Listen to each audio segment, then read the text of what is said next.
Assalamualaikum warahmatullahi wabarakatuh. Perkenalkan, nama saya Widya Lestari dengan NIM 2188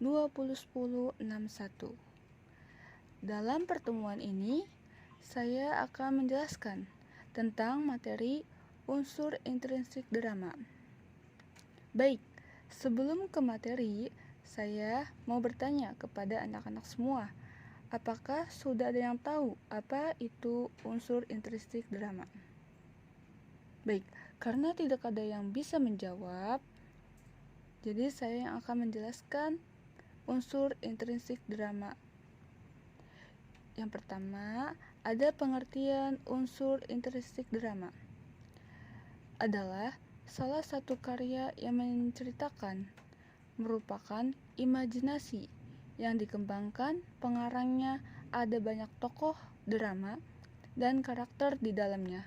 Drama adalah sebuah genre sastra yang penampilan fisiknya memperhatikan secara verbal adanya cakapan di antara tokoh-tokoh yang ada. Dalam pertunjukan drama, yang paling penting adalah dialog atau percakapan yang terjadi di atas panggung, karena dialog tersebut menentukan isi dari cerita drama yang dipertunjukkan. Ada unsur-unsur intrinsik drama terbagi menjadi 10, yaitu pertama ada tema, 2 plot atau alur, 3 tokoh, 4 penokohan, 5 dialog, 6 latar, 7 sudut pandang, 8 konflik, 9 bahasa, dan 10 amanat. Yang pertama ada tema.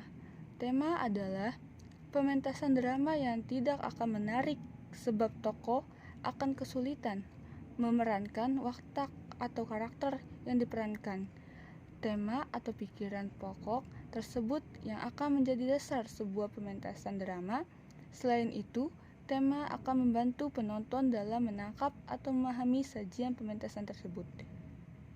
Yang kedua ada plot atau alur, merupakan unsur drama mengandung permasalahan konflik, klimaks, dan penyelesaian yang akan menentukan menarik tidaknya pementasan sebuah cerita yang disusun secara kronologis yang mempunyai penekanan pada hubungan sebab akibat yang berupa jalinan peristiwa. Bagian-bagian plot atau alur terbagi menjadi 3, yaitu yang pertama ada eksposisi, suatu lakon mendasari serta mengatur gerak atau action dalam masalah-masalah waktu dan tempat. Yang kedua ada komplikasi. Komplikasi bertugas mengembangkan konflik sang pahlawan atau pelaku utama gangguan dalam pencapaian tujuan. Yang ketiga ada resolusi. Harus berlangsung secara logis dan mempunyai hubungan yang wajar yang mendahulinya terdapat dalam konflik pada klimaks. Yang ketiga ini ada tokoh. Tokoh adalah individu atau seorang yang menjadi pelaku cerita dalam drama berkaitan dengan nama, usia, jenis kelamin, fisik, jabatan, dan keadaan kejiwaan dalam drama merajuk pada orangnya, pelaku, peristiwa, seorang tokoh.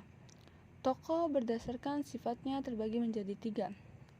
Yang A, tokoh protagonis, yaitu tokoh utama yang mendukung cerita. Yang B, tokoh antagonis, yaitu tokoh penentang cerita. Yang C, tokoh tritagonis, yaitu tokoh pembantu baik untuk tokoh protagonis maupun tokoh antagonis. Tokoh berdasarkan perannya terbagi menjadi 3. Yang A, tokoh sentral merupakan penyebab terjadi konflik. Tokoh sentral tersebut meliputi tokoh protagonis dan antagonis. Yang B, tokoh utama, yaitu tokoh yang mendukung atau menentang tokoh sentral dalam tokoh tritagonis.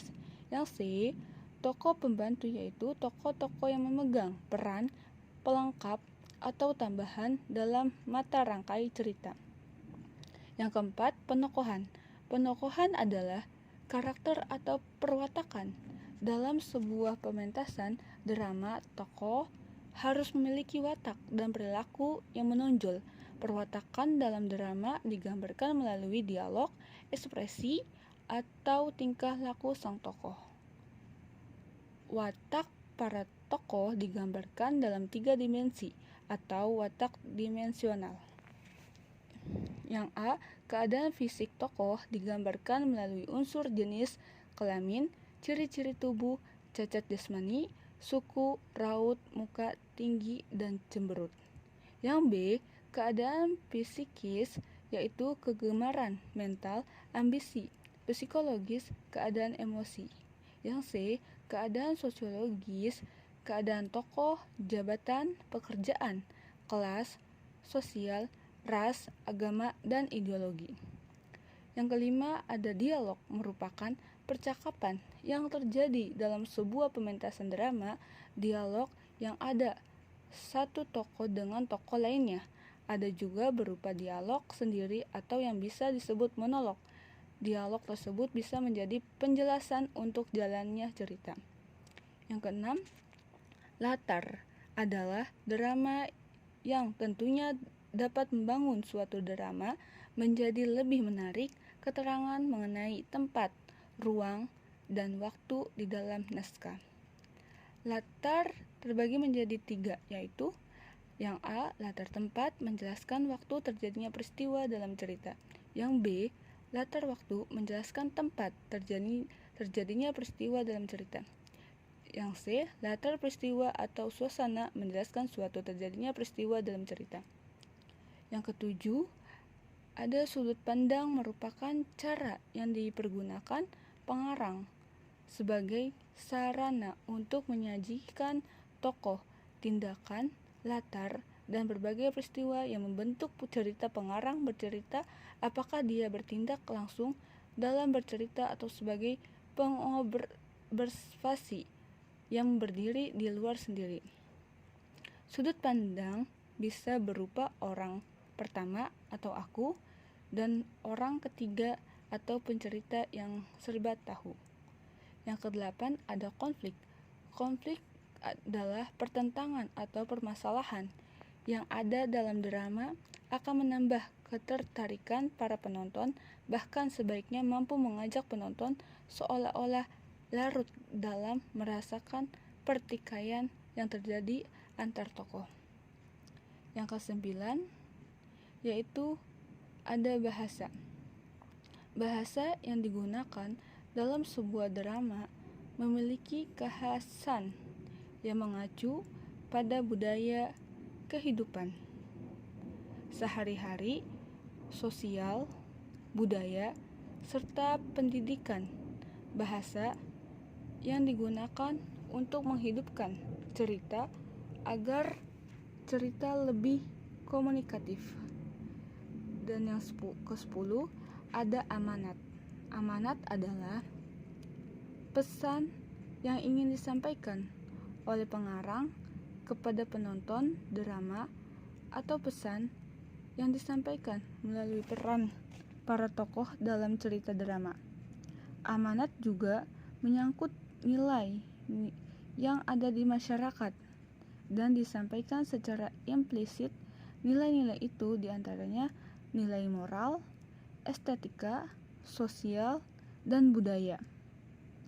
Cukup sekian materi yang dapat saya sampaikan. Kurang dan lebihnya mohon maaf. Wassalamualaikum warahmatullahi wabarakatuh.